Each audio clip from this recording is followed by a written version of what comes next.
Hello guys, good morning. Dito nga pala yung area ng mga talim ko. Ayan ako. Kukuha pala ako dyan ng talbos ng kamuting kahoy. Ibigay ko sa mama ko. Ulamin nila. Ayan. Marami din na nakuha niyan. Kasya na sa 5 tao makakakain. Dami kasing dyan damo hindi ko na dadamuhan. Ayan o. Mahirap pa kumuha dahil ang daming tinik ng mga damo. Ayan. Ang dami pang lamok. Ang daming lamok dyan. Kinakagat ako sa braso. Kaya maya ako masiwas ng dyan ng kamay ko. Diyan kasi malapit yung area na na stuck yung tubig. Kaya napamahayan ng mga lamok. Yan.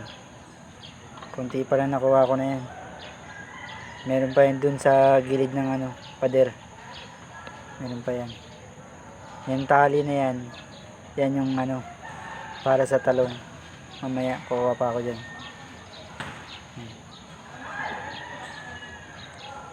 January December 31 ng umaga kinuha ko yan. Kung kailan bagong taon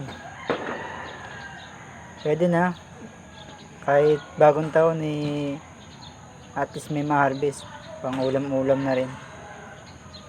Maganda yung kaysa wala kang tanim, wala ka ring ma-harvest. Ayan, may pakinabang yung lupa. Ayan. Marami akong tanim dyan na kamuting kahoy. Naka-harvest na kasi ako dyan ng kamuting kahoy. Isang balde nakuha ko dito na-harvest kong kamote. Tinanim ko na ng ayan na. Nililipat ko sa area ng mga kamuting kahoy. Ayan. Ayan. Medyo siya medyo madamo. Napabayaan ko siya. Bira lang kasi pumunta dito Ayan. Hanggang dulo ng bakod yan. Talbos nang kinuha ko dyan. Na ako dyan, nakapangalawang na ako dyan, harvest. Una, marami din nakuha ko dyan. Meron pa yan dyan sa kabila sa may talungan ko. May natira pang kamuting kahoy. Ayan. Hindi nga tayo dyan, maalam mag-harvest ng talbos. Hindi na pala pwede yung medyo magulang na yung talbos. Kailangan yung talagang maliit pa yung dahon. Yun pala ang pwede. Ayan. Diyan sa gilid ng bakod na yan, may tanim ako niyang okra. Naubos na lang sa gawa ng napabayaan din. Kaya dalawang puno na natira. Yan na lang natira na tanim ko. Yung okra na yan, iba sa palengke. Kumbaga, yung sa palengke, yung itsura nun, pahaba na payat. Itong tanim ko na to na okra, mataba na ang bunga niya mataba. Tapos habang lumalaki, mataba din. Kaya kakaiba siya. Yan. Nahirapan nga ako kumuha dyan dahil matinik yung sa paligid niya may tinik, yung makahiya. Sakit sa kamay. Sabayan pa ng mga lamok. Daming lamok dyan. Ibigay ko nga pala yan sa kabilang bahay namin, sa mama ko. Yan.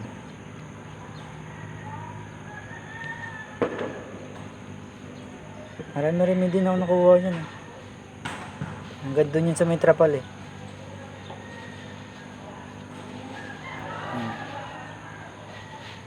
Hindi ko nga naubos yung ano niyan, yung iba. Hindi ko na inarbis. Kasi ang tingin ko marami-rami na eh. Pero pag naluto yan, konti lang yan. Marami lang sa tignan sa plastic. Pero kapag naluto na, wala na. Sarap yung gataan eh. Lagay ng ano. Ng tinapa, ganun. Gataan. Tataniman ko nga dyan ng ano. Tataniman ko dyan sa next month ng ano.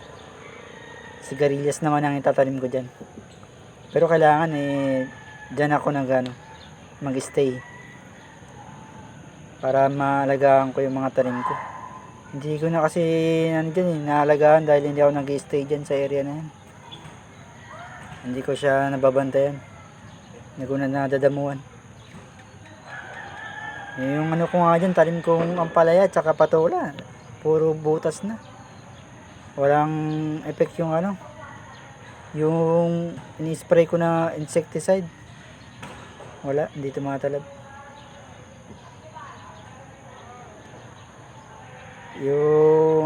Yung kamote na yan, dun yung galing din sa unang harvest ko. Tinanim ko na lang ulit. Kasi nung bago ko itanim yan, wala pang mga damo yan, malinis yan. Dinamuhan niya ng mga trabador eh. Kaya inunahan ko ng magtanim ng kamote. Para hindi puro damo yung tutubo. May makakain din. Pang ulam-ulam. Kahit pa paano. Yan. Hanggang doon yan sa may trapal, yung tanim ko na yan. Hindi ko lang kinuha yung iba. Dahil hanggang doon yan sa may trapal. Hindi ko lang kasi kinuha yung iba eh. Yan. Hanggang dyan lang ako nyan. Yan. Dami pang lamok.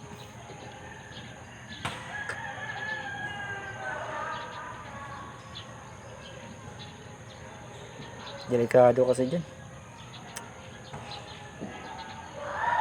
Naka-chinelas lang pala ako dyan. Wala akong bota. Sabi ko bahala na. Ayan. Hindi nagip ng ng camera eh. Meron pa dyan sa sa gilid, sa kaliwa. May mga tanim pa ako dyan. Tapos yung kinuha ko nga pala dyan, may kumuha din pala ako ng talbos ng kamote. Kamote naman. Talbos ng kamote. Ube. Din. Pang sawag-sawag din sa ang gulay-gulay. Ayan. Yan, tinigil ko na nga yan pagkuha ng kasi marami naman na. Ayan. Dito na nga ako sa tanim kong talong. Ayan. Papunta na ako sa tanim kong talong yan. Kinuha ko muna yung talbos ng kamote. Ayan. Ang grabing damo. Kapal. Kapal ang damo dyan. Dami pang lamok. Yari talaga kapag ka dyan. Na dengue. Uso ang dengue ngayon. Kinuha ko nga pala dyan yung talbos ng kamote. Pang sahog sa gulay. Pang sahog sa isda. Mga galunggong. Sabaw-sabaw. Hanggang doon yan yung tanim kong kamote, hanggang doon sa may yero. Hindi ko na alam kung kung saan yung puno niyan eh. Kasi may bunga na yung niyan, may laman na yung niyan. Kamote na yan. Hindi ko lang makita yung pinakapuno. Kailangan pala kapag magtatanim ka yung pinakapuno niyan, dapat may palatandaan ka. Para pag oras na pwede na mag-harvest, may makukuha ka. Alam mo kung saan mong kukunin. Yan, kinuha ko nga lang dyan yung mga matatabang talbos. Kasi dahil sa damo, matataas, pumapayat yung kamote. Tagal na yung tanim ko na yan. Marami na rin ako na dyan, napakinabangan. Dito ako sa sa talong ang may problema sa sa tubig. Hirap kasi ng tubig dito. Kaya ang hirap magdilig. Yan.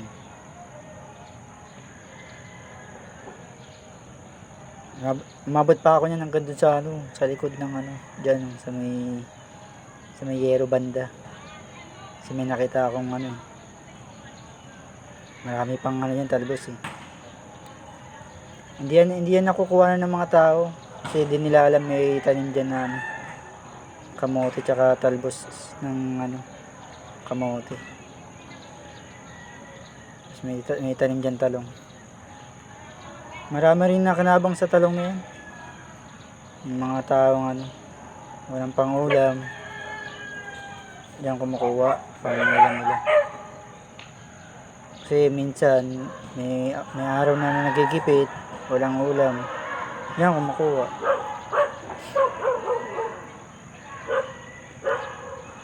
Ayan.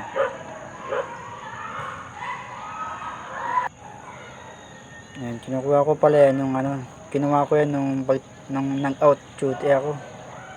Tapos na ako mag-duty. Kinuha ko yan. Ang daming lamok dyan. Pinapapak na ako dyan ng lamok eh. Hindi lang halata eh. Ay, napalingon nga ako kasi parang may papuntang may papalapit na motor. Kasi yung sa niyan, sa gaway dito, may kalsada na yan eh. Yan ang pinakadulo. Ayan, daming lamok. Pinapapak ako.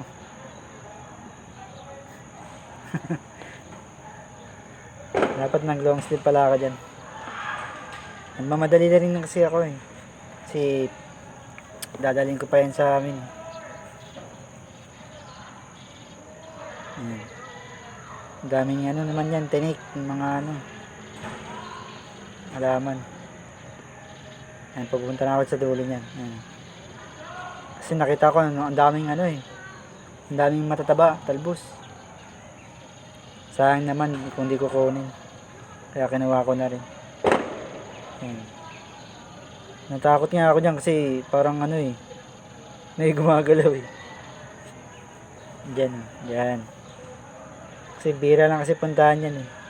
Tapos yung na yan, yung likod ng bakod na yan, taniman ng mga okra sa likod na yan, ng yero na yan. Tapos yung kawayan na yun, sa tabi nun, ilog na. Yan. Ilog na yan. Diyan lang kasi dito lang kasi yung lupa na medyo malawak.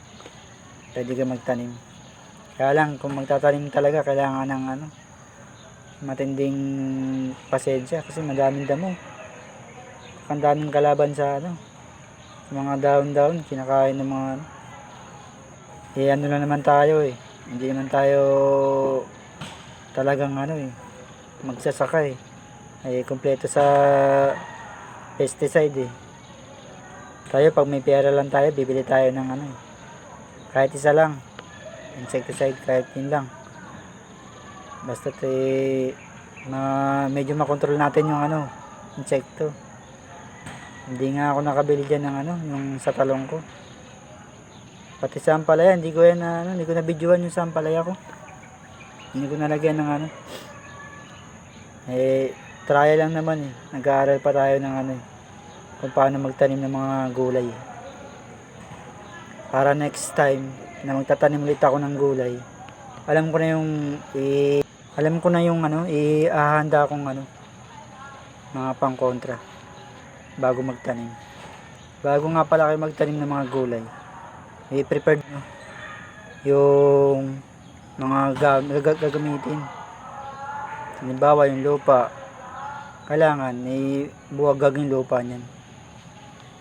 Tapos yung mga ano, abono, pesticide, fungicide, dapat kompleto pala yan. Kaya next time na magtatanim ako bago ako magpunla kailangan makapaganda na ako ng pangpatay ng mga insekto. Ayun na pala, kumukuha na pala ako ng talong. Maliliit na yung talong ko dyan.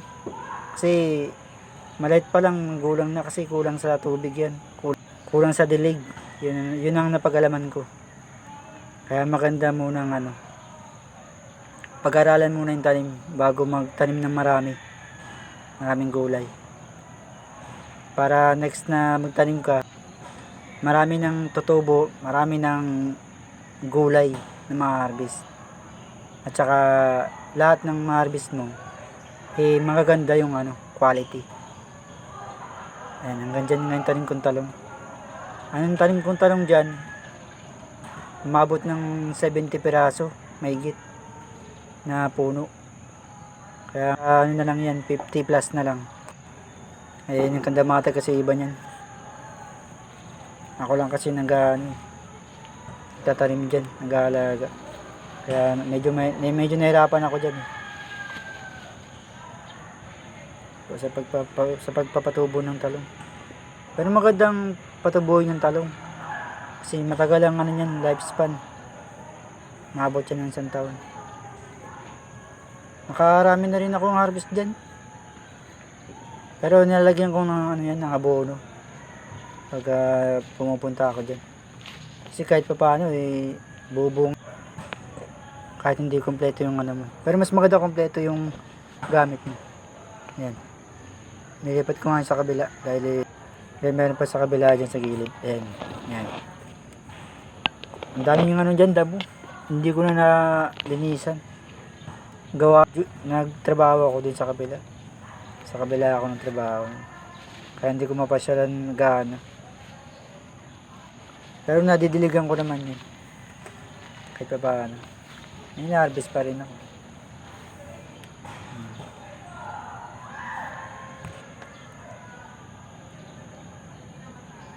Daming damo dyan. Yan. Kinuha ko na rin dyan yung mga magugulang. Pinataba ko dun sa nilagay ko dun sa ampalaya ko sa kabila. Marami rin akong tanim dun sa kabila Pero kulang sa kailangan ko pang damuhan yun. Yan, kinuha ko nga dyan yung mapapakinabangan pa. Tapos yung iba, tinapon ko na sa nilagay ko sa pataba. Sa kabila.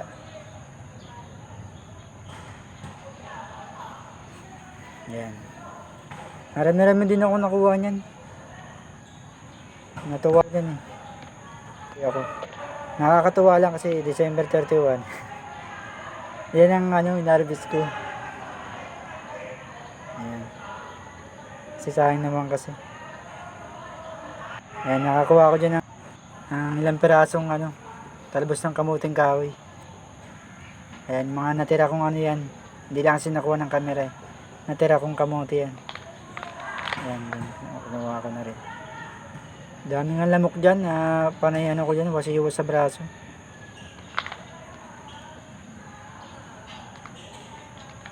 Ayan. Konti na lang talong kong tanim Ayan. Kasi yung ibang tanim ko dyan na talong, nilipat ko sa sa plastic bottle na malaki.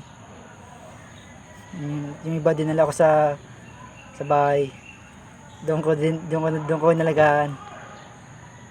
Hindi rin nabuhay kasi mas maganda talaga kung saan mo talaga nilagay yung puno ng talong. Doon mo lang talaga huwag mo na tatanggalin, huwag mo na lilipat. Dahil nahirapan sila mag-adjust. Na-stress din yung mga talong Parang tao lang din yan. Hayop din yan. Kailangan din alagaan yan.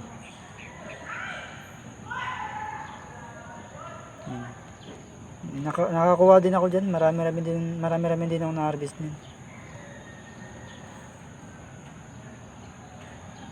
Ayan. Bago ako umuwi, kumuha muna ako ng gulay. Yan, kasi ako dyan eh. Yan. Panggabi kasi ako niyan eh. Pa-out na ako niyan trabaho ko. Yan. Tapos na ako dyan. Yan, pauwi na ako niyan. Nakarami din ako niyan. Yan. May tingting ba? May ma-harvest pa ako na iba. Sayang naman. Minsan kasi walang kumukuha ng gulay. Yan. Pauwi na ako niyan.